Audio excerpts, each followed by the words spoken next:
What is going on, everybody? Welcome to my review of the newest religious horror film titled Immaculate. Now, this is a film that premiered a little over a week ago at South by Southwest. It was not on my radar whatsoever until I started to see some of the early buzz coming out of that festival. And the thing that interested me about this movie, and I might be skewing some of the details of the story, but essentially Sweeney, who is the star of this film, got a hold of this script a number of years ago and basically held on to it until she was able to produce it herself through her production company. And anytime you have an actor or an artist that believes in a project that much, it always intrigues me about what about this stood out to them. What about this really felt like something that they had to make, and if nobody else is going to do it, then fuck it, I'll do it myself. And essentially what Immaculate is about is that you have a very devout religious girl played by Sweeney who goes off to this Italian nun convent and goes to give her final vows and, devote her life to Jesus, to the life of a nun.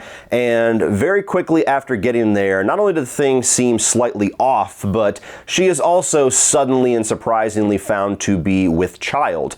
Only she has never had any relations with a man. So very quickly the convent starts to treat her as the new Virgin Mary, and you're basically spending the rest of the film with her throughout the 3 trimesters of pregnancy while she starts to discover some sinister things about this convent. So, was Immaculate worth all of the early buzz coming out of South by Southwest? Are there things in here to make this stand out amongst the other plethora of religious horror films that seem a dime a dozen? Is there something here that merits Sweeney holding onto this product and producing it herself because the world just had to experience what this script had to offer? Well, really quick before I answer those questions, while dedicating your life to a religion or a 9-month pregnancy certainly comes with its own brand of sacrifices, an even greater sacrifice that we all know is eating healthy and sticking to that healthy diet. So check out the sponsor of today's video, Factor. Well, as we all transition out of being motivated by New Year's resolutions and are now motivated to be sexy by summer, there's one thing that has not changed.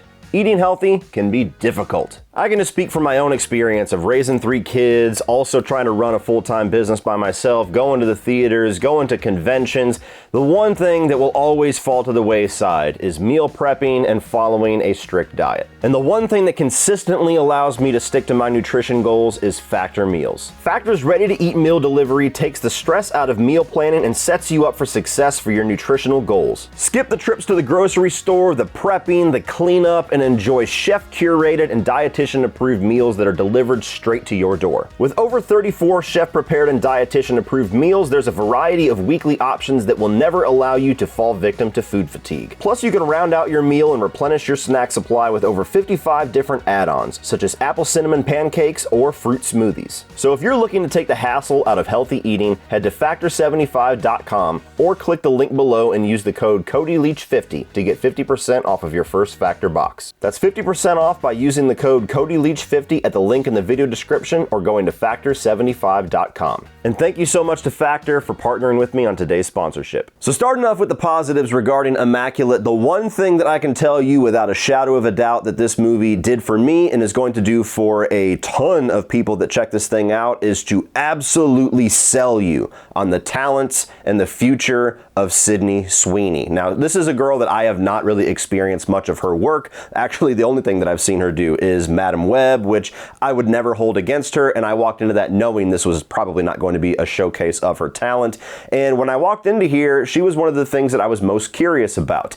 And she absolutely leads this movie with extreme confidence, with a really good performance, and especially in the last couple reels of this movie, goes for broke. So whether you like the subject matter of the movie, whether the story completely works for you, whether the experience of Immaculate is something that you're going to walk away remembering in a good way or a bad way, the one thing that all of us can agree on is that Sweeney kicked ass in this movie and absolutely delivered the best version of a performance that you could get to bring this script to life that she clearly had so much passion for. Something that I really appreciated about this movie, whenever I walk into a religious horror film, I'm always kind of a bit guarded because most of these movies tend to deal with the same themes, the same visuals, the same filmmaking tricks trickery. It's always, apparitions or nun shadowy figures or exorcism type horror, and we just have so many of those types of movies with the Conjuring universe and with the Exorcist sequels and all of the Exorcist ripoffs that more times than not, when you walk into a movie that has this type of setting and these type of themes, you feel like you've seen most of this shit before. And the movie's certainly slightly guilty of that, but I felt the approach they took in Immaculate was a lot more grounded, was a lot more reserved, and despite utilizing things like jump scares, that is certainly one of the easier ways to get horror reactions out of your audience, they genuinely crafted like this unnerving atmosphere and this unnerving tone just by showing this convent.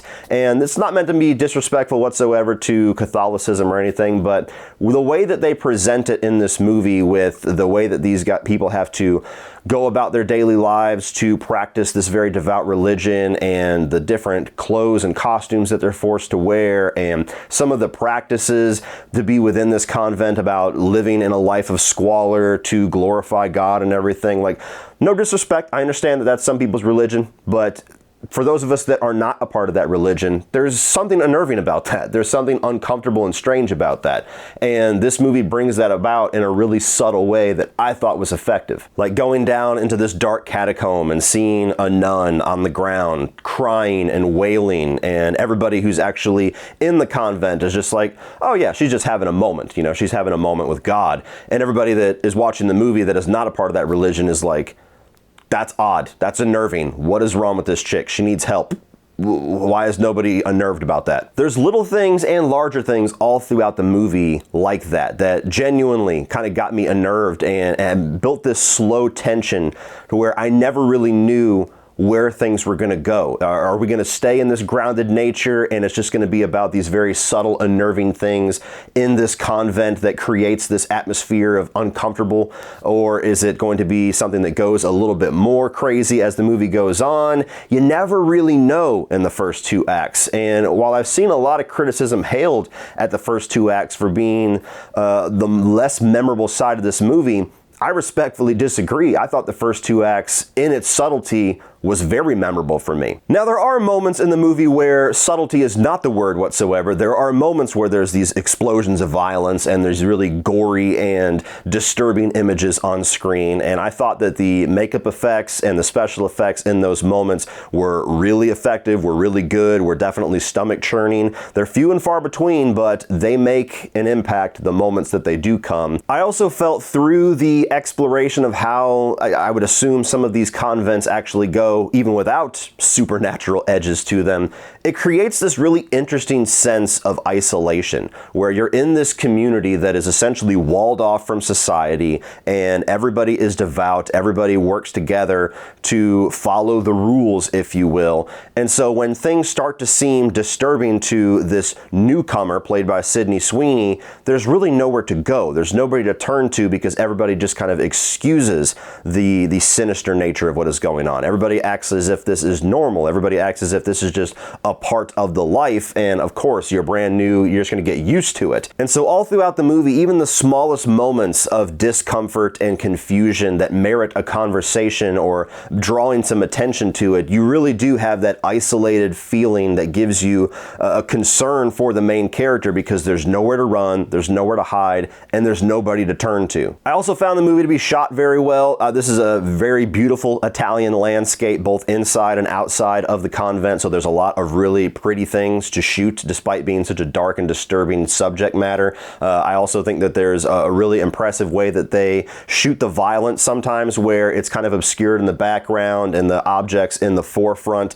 are taking up the majority of the shot, and yet the thing that your attention is drawn to is blurred and obscured off to the side of the frame. There's times where they choose to show you violence through like an obscured view being like maybe a keyhole or something along those lines. There's really interesting transitions where somebody's in a confessional booth and then suddenly the booth turns into something else that's more dreamlike. It's a really well shot film, and for something that is certainly on the more grounded and more subtle nature of movies like this, I think that they did a cool job at bringing some otherworldly flavor in there without breaking the grounded nature of the movie. And finally, while this is certainly a bit derivative of my first positive, there is a one one-shot sequence that ends this movie that is both just shot and executed really well from a technical standpoint, but also executed brilliantly by Sydney Sweeney's performance in that one shot, that it really does end the movie with a punch,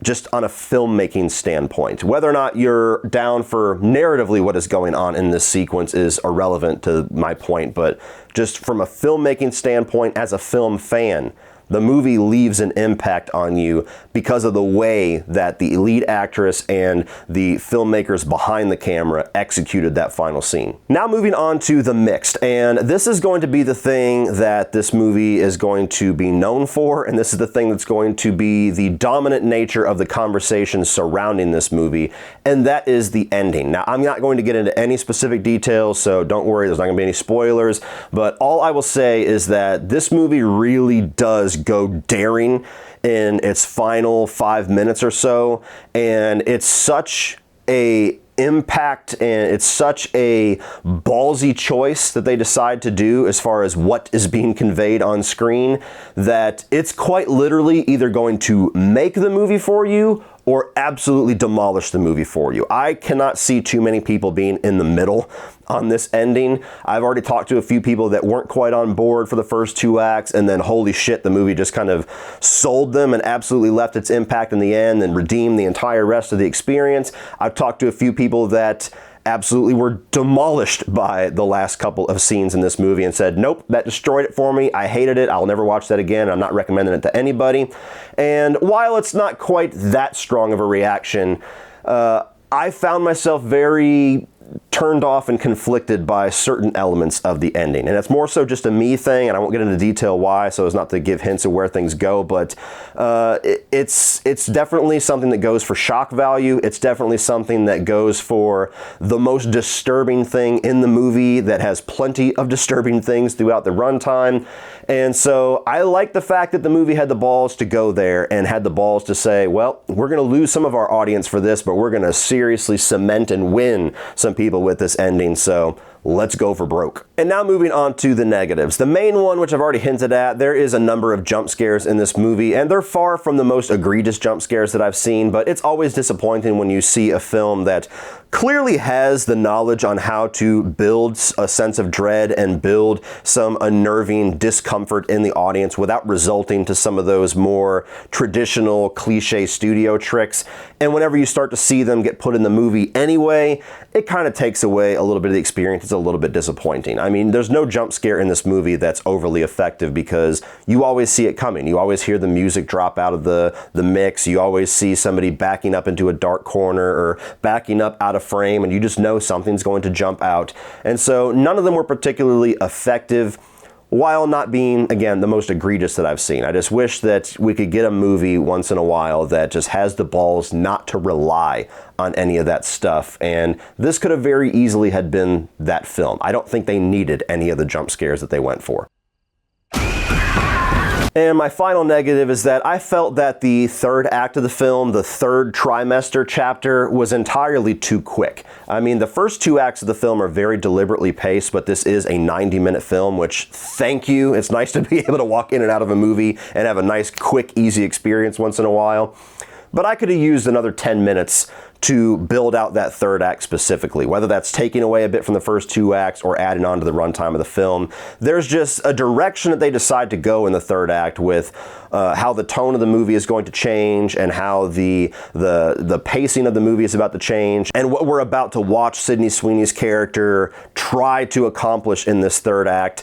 I wanted to see more of that. Again, without being too specific, they go for something, they have her take a decision and take a choice of what to do about this situation, and I wanted to see more of that. I think that there was just more to do. There was more that I think that character would do in that situation that they just kind of quickly skated by and when the credits rolled, I found myself slightly disappointed that it felt the resolution of the movie just was reached way too fast. To put it another way, when you watch a movie where a character is undergoing so much bad shit and they are put in a situation where you feel for that character and you're worried for that character and you're on board for that character to get back and to turn the tables on people, you want to see that section of the story breathe a little bit more than Immaculate lets it breathe. But overall, guys, I enjoyed this movie. The ending did leave me a little bit sour, a little bit unfulfilled, but not to a degree that I would not recommend it or that I would not be willing to rewatch this and maybe even have a better experience on rewatch. But if you're somebody like me who's typically not that easily impressed with religious horror films, I especially recommend it because it's one of the best ones that I've seen in quite a while.